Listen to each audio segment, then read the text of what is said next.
And there's a lot going on at the state capitol as well. CBS 46's political analyst Dr. Rashad Richey breaks down the key issues lawmakers are debating.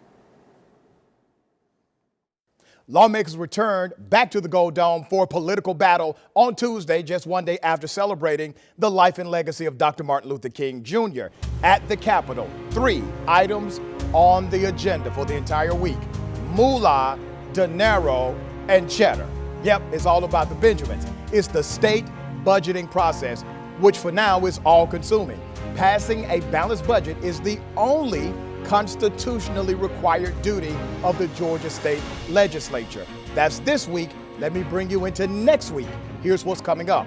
Lawmakers will ask the question, should gambling be allowed in the state? Some prominent Republican lawmakers are already saying publicly that they may be in favor of giving Georgians the opportunity to vote on it. In other words, it may end up on your ballot.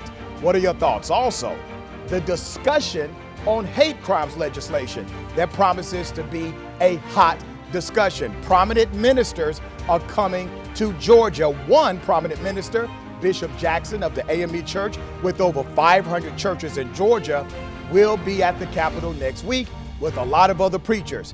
They are going to advocate for a hate crimes bill. My sources tell me they're bringing the noise, and they hope to shine a national spotlight on the fact that Georgia is one of the few states in the nation without a hate crimes law.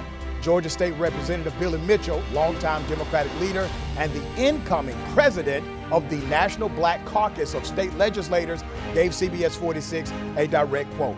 He said, "Certainly in these times where wrongdoers seem to be increasingly motivated by hate, the time has come to discourage such behavior by being able to add additional penalty." Now let's go national.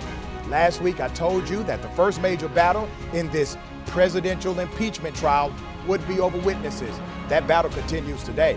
The big question is it appropriate to hold a trial with no witnesses? Impeachment in high gear.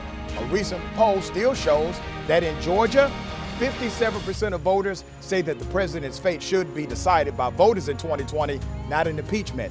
This line of thinking also includes the majority of independent voters and roughly 1/4 of Democrats. But what say you? That's my breakdown.